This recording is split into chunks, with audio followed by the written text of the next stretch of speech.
Boa noite, pessoal, tudo bem? Olá.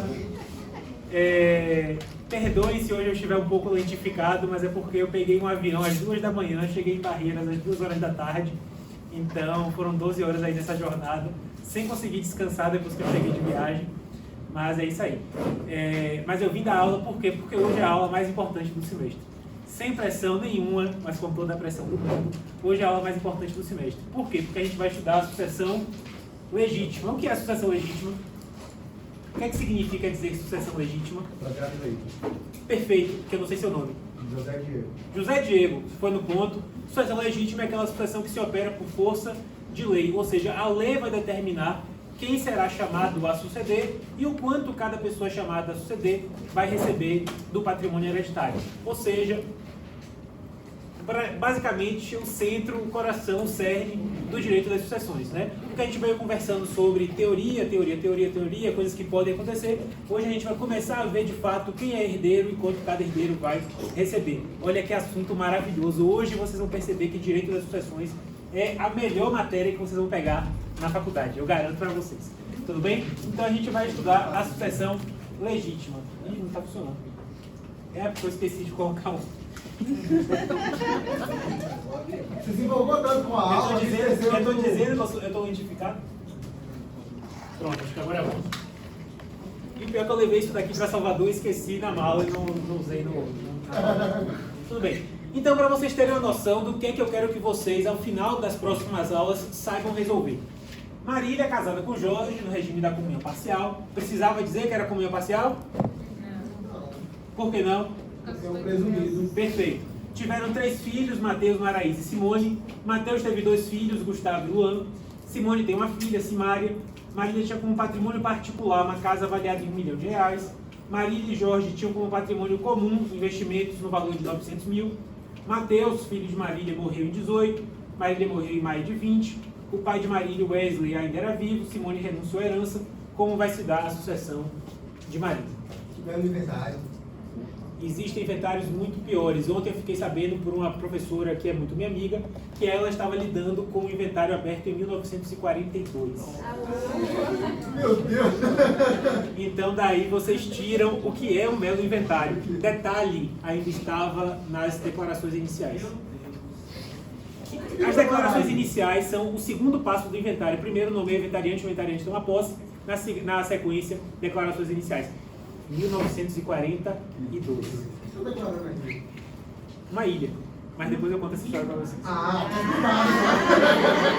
De toda forma, a gente vai estudar a partir de hoje e nas próximas 2 aulas também a sucessão que se opera por força de lei. Tudo bem? Quem a lei determina que será reconhecido como sucessor e quanto cada um desses sucessores irá receber. Eu coloquei essa pergunta, primazia ou subsidiariedade, por quê? Porque o Código Civil fala mais ou menos assim: a sucessão se dá por força de lei ou de testamento. A gente já conversou sobre isso, são 2 as formas de ser chamado à sucessão. Ou a lei chama o sucessor, ou o de cujos, né, que fez um testamento e por meio da sua manifestação de última vontade, determina que alguém será sucessor a título universal ou a título singular. A gente já conversou sobre isso. E o Código Civil fala assim: por força de lei ou de testamento. E aí, quando é que é por força de lei? Quando não for por testamento. Percebam, tudo que não for incluído no testamento seguirá a sucessão por força de lei. Ou seja, se o falecido morreu sem deixar testamento, ou se o testamento não englobou todos os bens do patrimônio hereditário, às vezes porque ele não quis, às vezes porque ele não pôde, a gente vai ver essa limitação do que é que pode ser incluído no testamento e do que é que não pode. 5 minutos de aula, esse é o recorde. Então, se o falecido não fez testamento, se o falecido não dispôs de todos os seus bens no testamento, aquilo de que ele não dispôs vai por força de lei, ou se eventualmente uma disposição testamentária foi inválida ou ineficaz. Se ela foi declarada nula, se ela foi anulada, se todo o testamento foi invalidado, ou se por algum motivo não houve a devida produção de efeitos daquela disposição testamentária, embora a cláusula fosse válida. Tudo isso a gente vai estudar quando estiver falando de testamento. O que eu quero que vocês entendam é, quando que a sucessão vai se dar por força de lei? quando não for caso de sucessão por força de testamento. Ou seja, os bens que não foram incluídos no testamento ou que tenham sido incluídos, mas que eventualmente a disposição tenha sido invalidada ou por algum motivo ineficaz, além, claro, do fato de o decúbito poder ter morrido sem deixar testamento. Até aí, tudo bem? Agora, apesar de o código falar que a sucessão legítima, quando não for testamentária, vocês acham que é muito mais comum a sucessão ser legítima ou testamentária? Legítima. Legítima. As pessoas não têm costume de testar. Por vários motivos, e aí depois a gente discorre um pouco melhor sobre esses vários motivos, mas, de fato, é muito mais comum que a sucessão se dê na prática por força de lei do que por força de testamento, até mesmo porque, mesmo quando há testamento, muito provavelmente o decúdios não vai ter amplíssima liberdade, por quê? Porque ele vai ser limitado pelos direitos dos herdeiros necessários, que é algo que a gente vai conversar daqui a 2 aulas. De toda forma, a sucessão legítima é regulamentada, ou seja, a lei regulamenta quem vai ser chamado a herdar e o quanto cada pessoa vai herdar por meio da chamada ordem de vocação hereditária. O que é a ordem de vocação hereditária?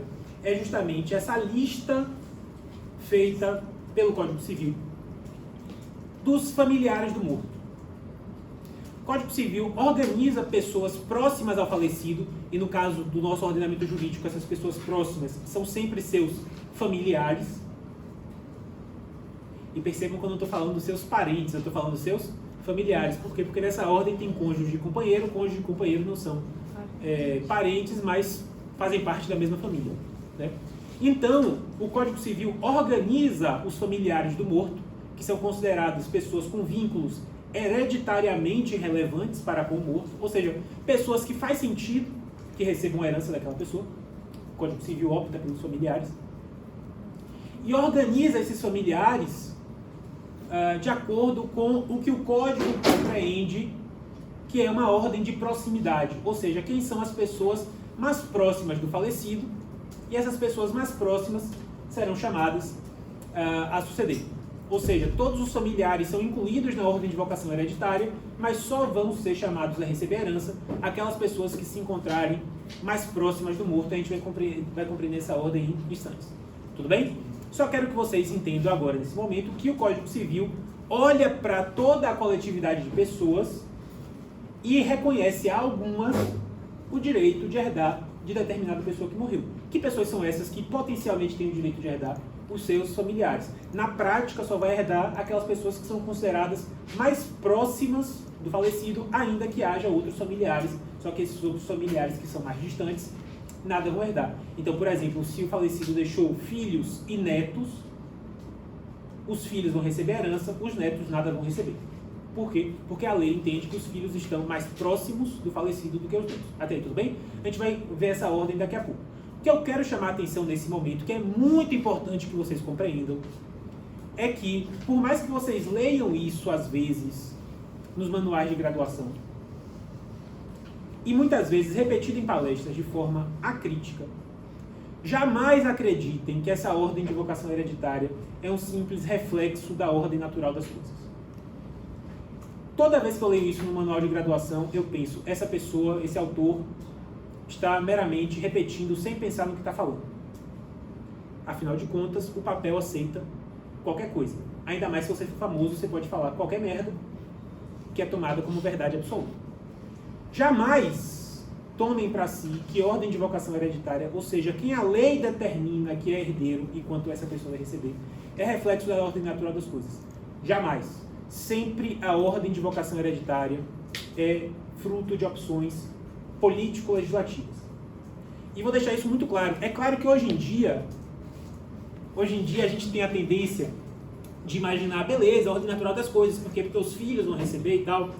Mas eu vou lembrar para vocês que há sociedades nas quais somente, ou havia sociedades nas quais somente o filho mais velho herdava. Já ouviram falar disso? Chamado princípio da primogenitura. Somente o primogênito herda. Em outras sociedades, somente os filhos homens herdam. Princípio da varonia. Já ouviram falar de sociedades assim? Aqui no Brasil, já houve épocas em que havia classificações de filhos. Hoje em dia nós sabemos que a Constituição proíbe, proíbe mais essa classificação de filhos, ainda se aplica às sucessões abertas no momento em que havia essas classificações de filhos? Porque a gente estudou lá atrás que a lei que rege toda a sucessão é a lei vigente no momento da sua abertura. Então, se uma sucessão ainda hoje está sendo discutida, que se abriu na vigência da redação original do Código de 16, essa distinção se aplica. Distinção essa na qual, por exemplo, o sujeito tinha 2 filhos, um era legítimo, ou seja, dentro do casamento, o outro era adulterino, classificação dada pela lei anterior, o legítimo herdava, o adulterino não, embora ambos fossem biológicos.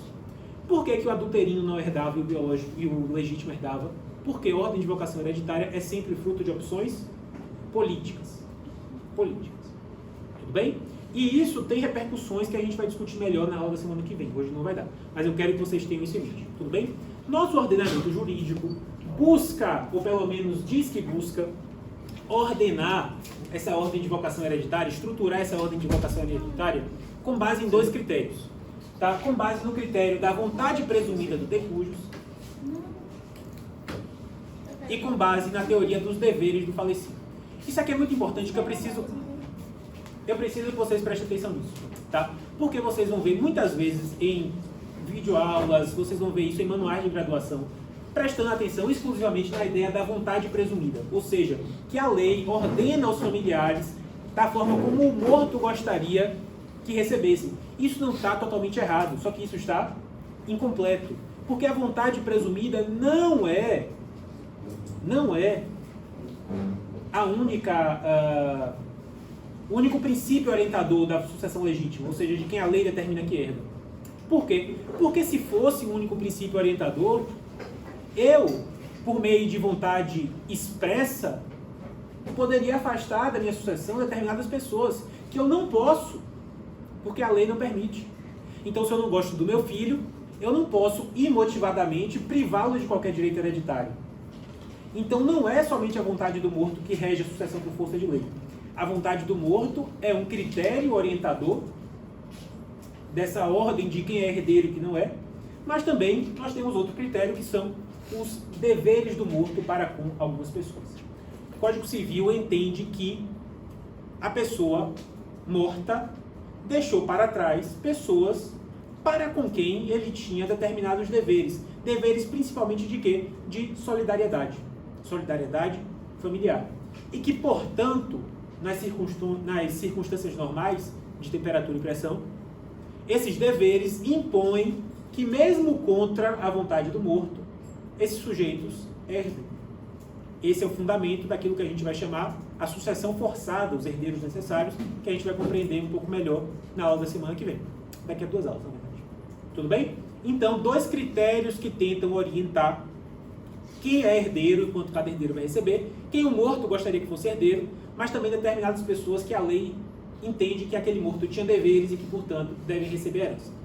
Ok até aí? Isso vai ser muito pertinente para o que a gente vai discutir na aula da semana que vem, sobre como o código falha miseravelmente, acha que consegue, mas falha miseravelmente em atingir esses objetivos por meio da ordem de vocação hereditária, que está listada no artigo 1829. Tudo bem até aí? Quem são essas pessoas que estão presentes no artigo 1829? Como eu mencionei, são os familiares do morto. Quem são os familiares? Herança é um fenômeno bifocal, com 2 sujeitos, né? Direito a deixar a herança, direito a receber a herança. Por isso que, como a herança é bifocal e envolve os interesses tanto de quem deixa a herança quanto de quem recebe a herança, é que não é apenas a vontade presumida do morto, mas também os deveres dessas pessoas próximas a ele. Tá? Quem são essas pessoas listadas no artigo 1829 como potenciais herdeiros? Como eu mencionei, os familiares do morto, que estão divididos em classes e graus. Tudo bem? Nós temos 4 classes de familiares, e dentro dessas classes, em especial da primeira, da segunda e da quarta, nós temos graus dentro de cada classe. Até aí, tudo bem? Então, em primeiro lugar, a primeira classe de familiares do morto que a lei coloca em primeiro lugar na ordem de vocação hereditária são os descendentes. Quem são descendentes? Manuel, quem são descendentes? Filhos, quem mais, Iron? Netos, quem mais? Bisnetos, até o Quarto grau. infinito. Infinito. Na linha descendente até o infinito. Em segundo lugar, ou seja, nós temos os descendentes de primeiro grau. Quem são os descendentes de primeiro grau? Descendentes de primeiro grau. Descendentes de segundo grau. Descendentes de terceiro grau até o infinito. Em segundo lugar, na ordem de vocação hereditária, a segunda classe na ordem de vocação hereditária é a classe dos ascendentes. Quem são os ascendentes, Larissa? São os pais. Genitores, muito bem. Keiliane, quem mais? Ascendentes, Keiliane. Pais, quem mais? Avós, quem mais? Até quando? Até o infinito, porque na linha reta o parentesco vai até o infinito. Perdão. Ascendente de primeiro grau, pais. Para ascendente de segundo grau, avós. E assim até o infinito. Tudo bem até aí? Fácil, né? Na terceira classe, nós temos o cônjuge ou companheiro. Aqui eu vou fazer uma ressalva. Eu vou fazer algumas ressalvas. Mas em primeiro lugar, o artigo 1829 fala textualmente apenas do cônjuge. Se vocês abrirem o artigo 1829, vocês só vão ler cônjuge. Porque a sucessão do companheiro estava regida pelo artigo 1790 do Código Civil. O artigo 1790 foi, como eu, desde que comecei a dar aula de sucessões em 2014, já avisava, foi declarado inconstitucional pelo Supremo Tribunal Federal. Por quê? Porque dava tratamentos distintos para a sucessão quando a pessoa era casada ou quando a pessoa vivia em união estável. O Supremo Tribunal Federal entendeu pela inconstitucionalidade desse tratamento distinto, declarou inconstitucional o artigo 1790 e, por força desse recurso extraordinário de relatoria do ministro Luiz Roberto Barroso, que é uma das leituras para vocês essa semana, esse artigo 1790 foi declarado inconstitucional e hoje o artigo 1829 serve para reger tanto a sucessão do cônjuge quanto do companheiro. Tudo bem até aí? Beleza. Então, apesar de o 1829 falar do cônjuge, vocês sempre vão ler o 1829 de que forma? Cônjuge ou companheiro. Tranquilo. No mais, pelo amor de Deus, pelo amor de Deus, pelo amor de Deus. Eu já falei isso para vocês em aulas anteriores, vou falar novamente. Nunca, por favor, nunca confundam o que é herança, o que é meação. Tudo bem? Primeira coisa que vocês vão olhar, se uma pessoa morreu casada ou em união estável, é identificar o que é patrimônio comum e que, portanto, tem ali uma meação do morto e uma meação do sobrevivente, e o que é patrimônio particular de cada um dos dois. Já mencionei para vocês o que é que vai compor o patrimônio hereditário do falecido. No caso, a sua cota parte do patrimônio comum Sua meação, e os seus patrimônios. seu patrimônio particular. Perfeito. Ivanária, como sempre, uma excelente estudante. Perfeito. Tudo bem? Então, por favor, eu preciso que vocês identifiquem isso, tanto nas atividades, quanto na prova, quanto na vida. Vocês não vão conseguir resolver um caso de sucessão sem primeiro, antes de qualquer coisa, ver se a pessoa era casada ou em união estável, o que era patrimônio particular dela, o que era patrimônio particular do sobrevivente e o que era patrimônio comum. Porque isso vai interferir diretamente no conteúdo do patrimônio hereditário a ser partilhado e, portanto, no que cada um vai receber. Tudo bem até aí? O cônjuge ou companheiro sobrevivente herda a sua meação? Sim ou não? Por quê? Renata. Não é Renata? Porque já é dele. Perfeito. Então, não confundam, pelo amor de Deus. E aí nós temos uma situação muito bacana que a gente vai conversar em instantes. Que apesar de o cônjuge ou companheiro integrar, né, a terceira classe da ordem de vocação hereditária, em alguns casos poderá haver a concorrência do cônjuge com os descendentes e haverá, se for o caso, concorrência do cônjuge ou companheiro com os ascendentes. O que é que isso significa? Significa que em algumas situações o sujeito morreu deixando filhos e companheiro ou cônjuge sobrevivente. Em algumas situações o cônjuge ou companheiro sobrevivente vai dividir a herança com os filhos. O sujeito morreu sem deixar descendentes, deixou apenas ascendentes e cônjuge ou companheiro. Sempre haverá partilha de herança entre os ascendentes do morto e seu cônjuge ou companheiro. A gente vai estudar que casos são esses em que há concorrência. Só preciso que vocês saibam agora que o cônjuge está em que classe na ordem de vocação hereditária? Terceira. Porém, em alguns casos, o cônjuge vai partilhar a herança com os descendentes. E se não havia descendentes, apenas ascendentes, o cônjuge vai partilhar a herança com os ascendentes. Tudo bem até aí? Vamos conversar em instantes sobre isso. Tudo bem? No mais, e aí que isso daí é algo que vocês precisam prestar muita atenção também, tá? O sujeito viveu em união estável por 20 anos. Tudo bem, Manuel? Você viveu em união estável por 20 anos. Cansou da sua mulher, separou, passou um ano sozinho. Tudo bem? Desconstituiu a união estável, passou um ano sozinho. Você morreu. Essa moça vai receber a herança sua? Sim ou não? O que você acha? Tem ele balançando a cabeça positivamente, por quê? Se não me engano, o código diz em 2 anos. Eu falei que você vivia em quê? União estável. Quando é que a união estável acaba? Quando ela acaba. União estável. Isso é muito importante. União estável é situação de fato. Se as pessoas não estão mais juntas, não estão mais em união estável. Portanto, quando ele morreu, ela já não era mais companheira dele. É diferente do casamento. O casamento termina quando? Divórcio ou morte. Significa dizer que se Manuel, casado, separou da mulher há 1 ano e morreu depois de 1 ano sem divorciar, ele morreu casado. Ele morreu casado. Então aquela moça ainda era cônjuge dele. Tudo bem até aí? Beleza até aí? Isso que é a diferença significativa. E o que é que diz o Código? O Código fala o seguinte no artigo 1830. O cônjuge somente tem direitos hereditários caso não estivesse separado. Tem mais detalhes, mas a lógica que eu quero que vocês compreendam é: o cônjuge somente vai ter direitos hereditários se no momento, e a gente vai detalhar um pouco mais, então, dar um pouco mais de nuance em instantes. Mas o que eu quero que vocês entendam é: se no momento da morte não havia separação, se eles estavam juntos ainda. Na união estável, o Código não precisa dizer isso. Por quê? Porque se já não estavam juntos, já não era mais união estável. O problema é porque no casamento, não estar junto por si só não é motivo de terminar o casamento. O casamento, para terminar, precisa de quê? Divórcio ou morte. Tudo bem até aí?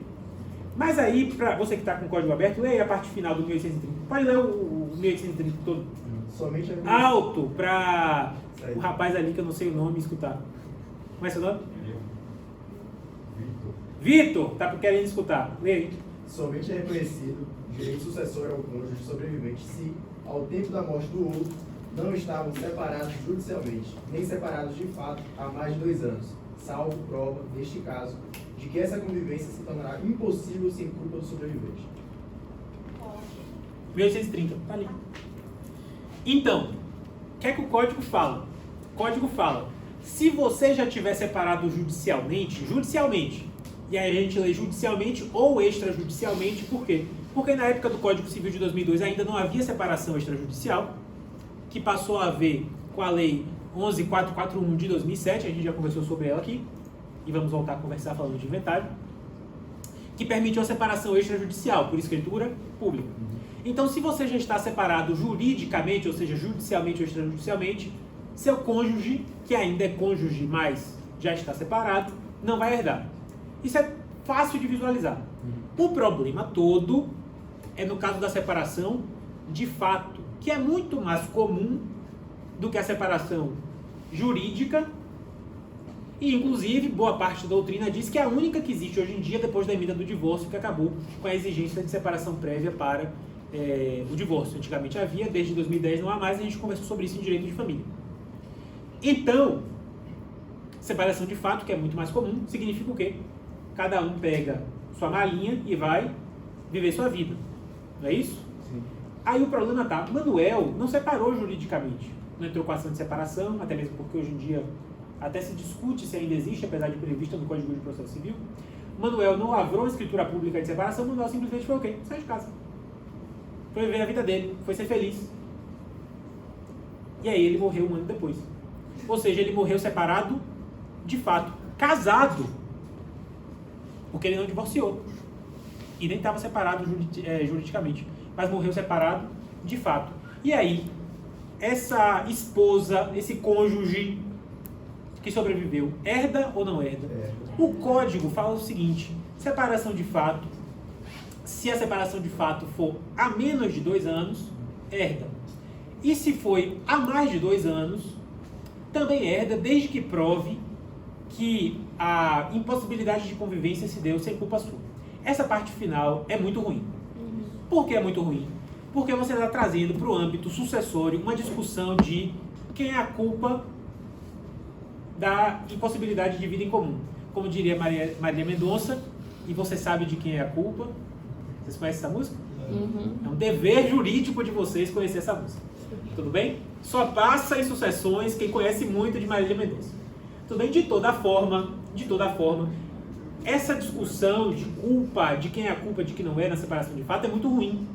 E outro problema grave. Qual é o prazo mínimo para constituir união estável? Não existe. Não existe. Rigidamente não existe. Né? Basta o quê? Posse do Estado de casados, sem necessidade de um prazo mínimo. E a gente sabe, porque a gente estuda isso em direito de família, que o sujeito pode ser separado de fato e constituir união estável. Permanece casado, mas, apesar de casado, já que ele está separado, ele pode ter uma união estável. E aí você tem uma potencial ou um potencial companheiro. E se essa separação de fato é a menos de 2 anos, você tem também potencialmente um cônjuge. Pessoal, é duro. É duro.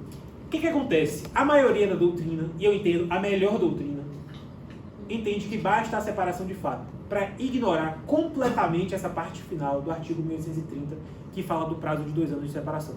Separou de fato, provou que morreu separado de fato, o cônjuge sobrevivente não é.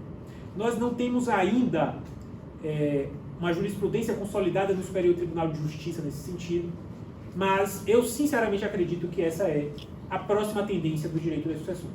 Já que acabou qualquer esperança de novas vitórias progressistas no campo do direito de família e das sucessões, que pelo menos essa interpretação minimamente razoável do artigo 1830 seja feita a partir de agora, eu acredito que será. Tudo bem? Mas percebam que é uma situação muito complexa. Sucessões é maravilhoso. Digam aí. Tudo bem? E por fim, o sujeito morreu sem deixar descendentes, sem deixar ascendentes, sem estar casado ou viver em união estável. A quarta classe de herdeiros é a classe dos colaterais. Quem são colaterais? Quem são colaterais de primeiro grau? Não existe, muito bem, Manara, futura monitora de direito das sucessões. Perfeito. Não existe colateral de primeiro grau. Colateral começa a contar grau em qual grau? Segundo. Quem são os colaterais de segundo grau? Irmãos. Colaterais de terceiro grau? Tios e sobrinhos. Colaterais de quarto grau? Primos, tios avós, sobrinhos netos. Para fins sucessórios, a linha colateral termina no quarto grau. Tudo bem até aí? Tranquilo? Beleza? Então, essas são as classes e são os graus. Aí, Vitória me perguntou assim: e se o sujeito morre deixando filhos e pais, ou seja, descendentes e ascendentes e cônjuge, ou seja, deixou gente da primeira classe, da segunda classe e da terceira classe? Como é que divide a herança?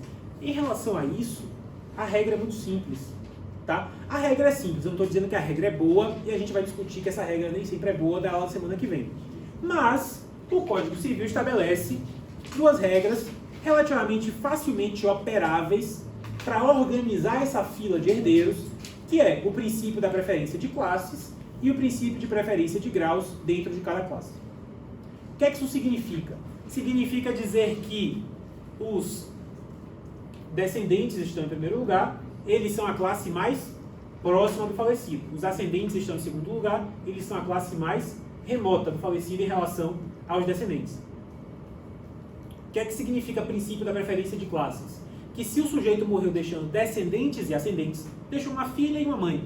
Quem vai herdar? Quem está na classe mais próxima. Quem é que está na classe mais próxima? A filha ou a mãe? A filha. A filha.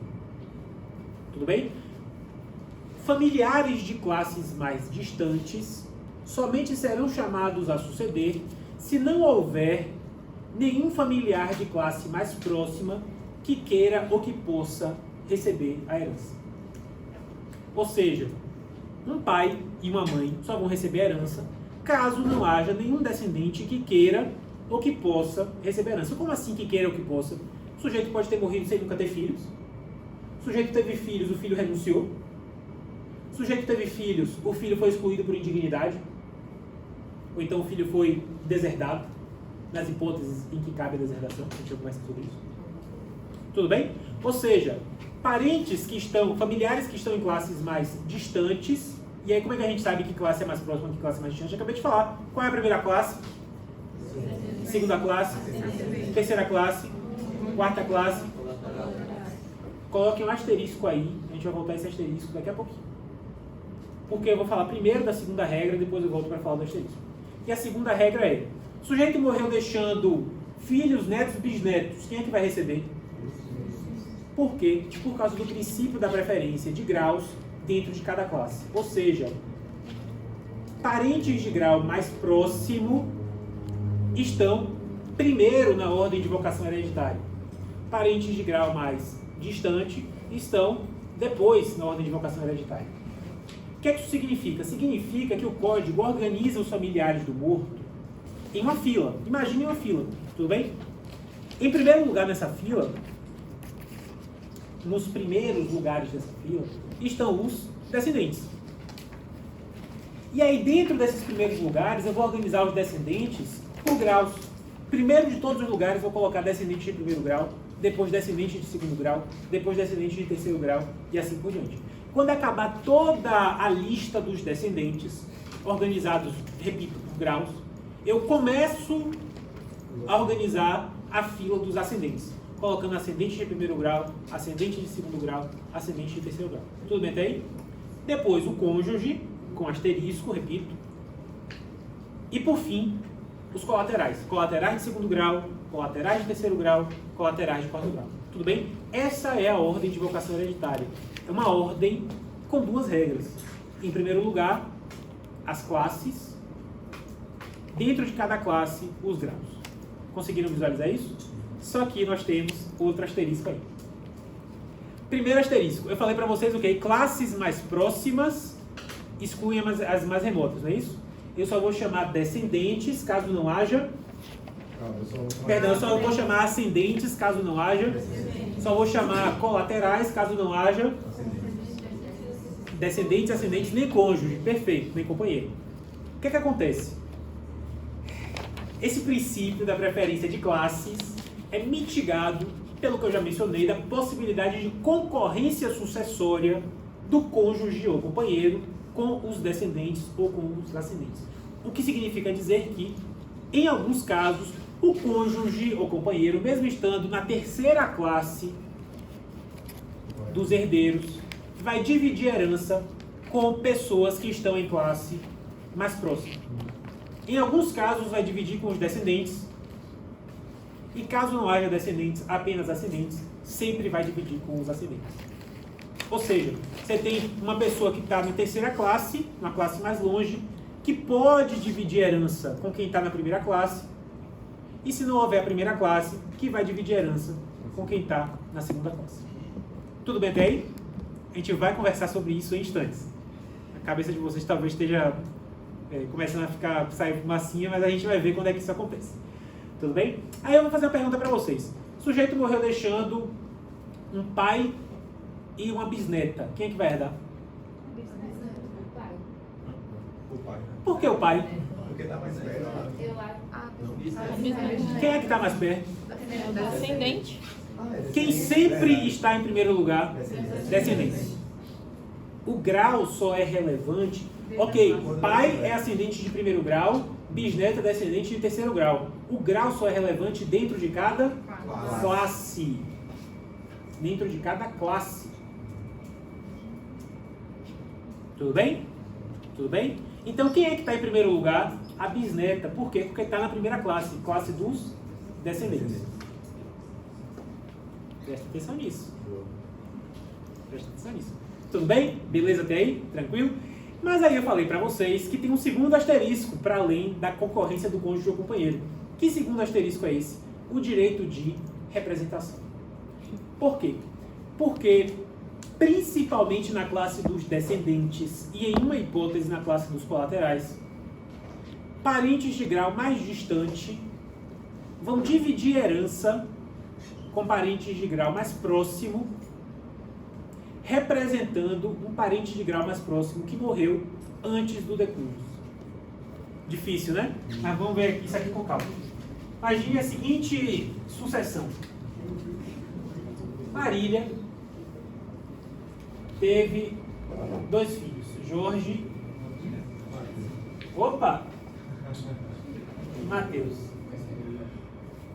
Mateus teve 2 filhas, Simone e Simária. Tudo bem até aí? Se Marília morre hoje, quem é que vai partilhar a herança dela? Jorge e Mateus. Por quê? Simone e Simária vão receber quanto? Por quê? Hã?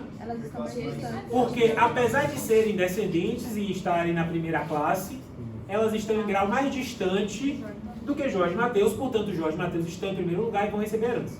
Só que Mateus morreu em 2019, Marília só morreu em 2021, infelizmente. E aí, quem é que recebe essa herança?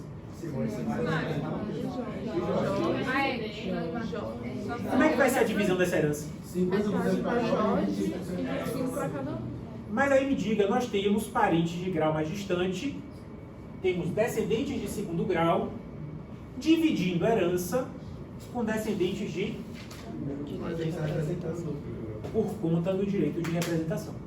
Ou seja, descendentes de um descendente pré-falecido vão representar esse pré-morto.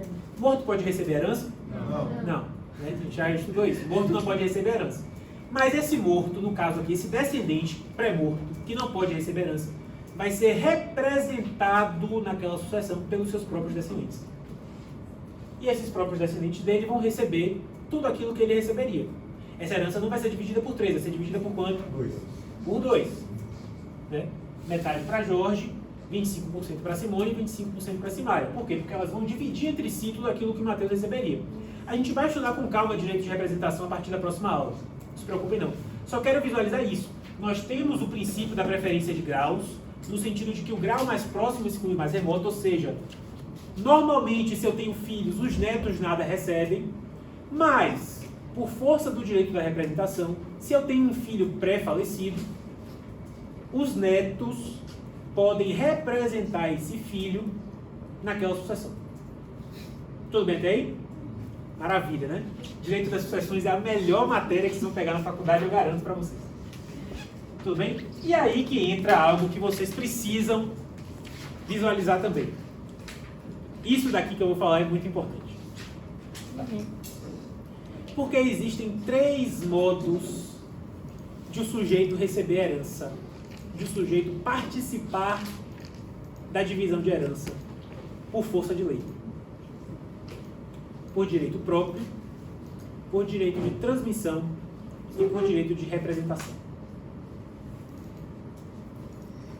O que é que significa dizer que o sujeito recebe por direito próprio quando não tem ninguém na ordem de vocação hereditária mais próximo do morto do que aquela pessoa? O sujeito recebe por direito próprio quando não há ninguém na fila de herdeiros que esteja mais próximo do morto do que ele.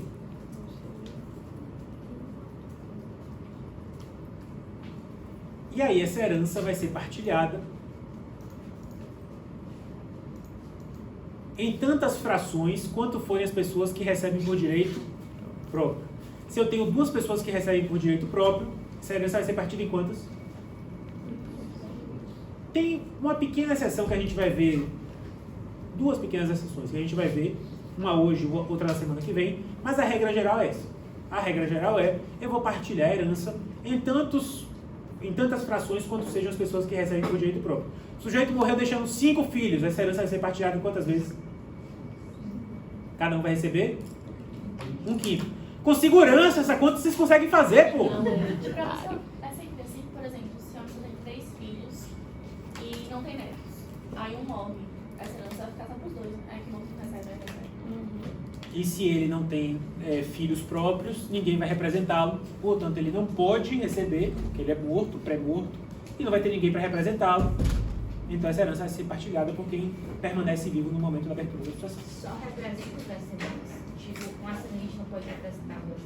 Não, mas a gente vai conversar mais detalhadamente sobre isso na aula da semana que vem. Tá? Mas a lógica é essa mesma. Tem uma exceção na classe dos colaterais, mas a regra é que somente há direito de representação na classe dos descendentes. Não se preocupe, a gente vai ver isso detalhadamente semana que vem. Eu estava discutindo com outras duas pessoas e a gente ficou em dúvida, ficou cada um falando uma coisa, mas eu acho que você respondeu agora nessa aula. Por exemplo, o casal tinha a divisão, ameação, beleza, um morreu. A ameação do falecido, a gente ficou em dúvida se seria dividido em, beleza, seria dividido entre os herdeiros, mas se o companheiro ou marido entraria como A gente vai conversar em nisso. instantes.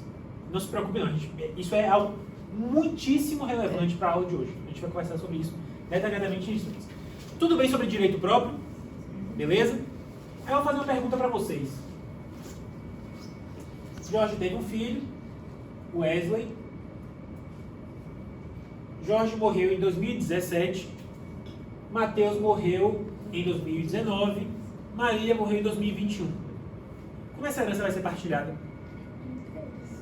Não, vai ser 50% para Wesley e 50% na herança de Maria. Não. A gente vai conversar sobre isso mais detalhadamente em instantes. Mas por que não?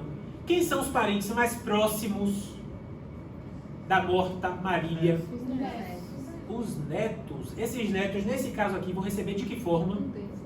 Por direito próprio. Por quê? Porque no momento da morte não existe nenhum parente mais próximo da falecida do que eles. Isso é muito importante que vocês visualizem. Eu tenho que olhar no momento da morte. Quem é que está em primeiro lugar na ordem de vocação hereditária? Nesse caso aqui, os netos. Quem é que recebe por direito próprio? Os netos. Eu tenho quantos netos? 3. Essa herança vai ser dividida em quantas partes? 3 partes. Direito das sucessões. É a melhor matéria que você vai pegar na faculdade. Tudo bem até aí? Tranquilo? Outra situação.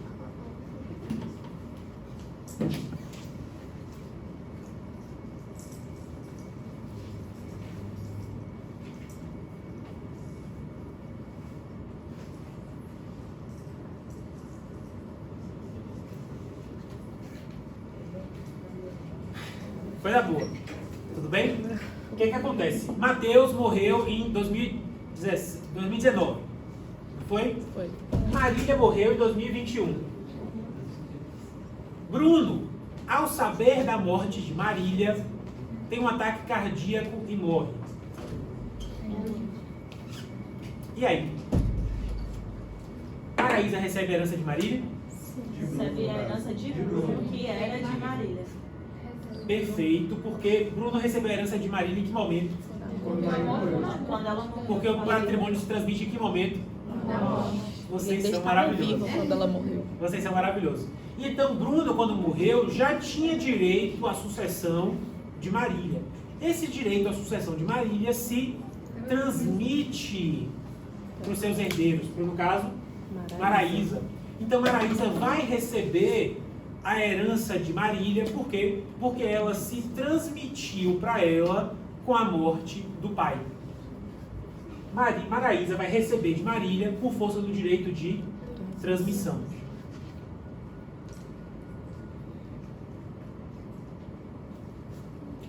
Olha que situação maravilhosa. É a melhor matéria que vocês vão pegar na faculdade. Sacanagem, vai. Quem? A Maraísa. E aí eu fico jogando na cara que ela foi a neta que recebeu mais. Se Jorge está vivo, ela não vai receber nada. E a outra vai receber 15,15. Aqui eu mandei, irmão. Tudo bem até aí? E aí, como eu mencionei, se Mateus é pré-morto, Simone e Simária vão receber de Maria, de que forma? Representando ele. Representando o filho de Marília pré-morto. Aí tem duas por representação, por transição e por direito. Nesse caso aqui, a gente tem o quê? Jorge recebendo de que forma? De que forma? Maraísa, Simone e Simária.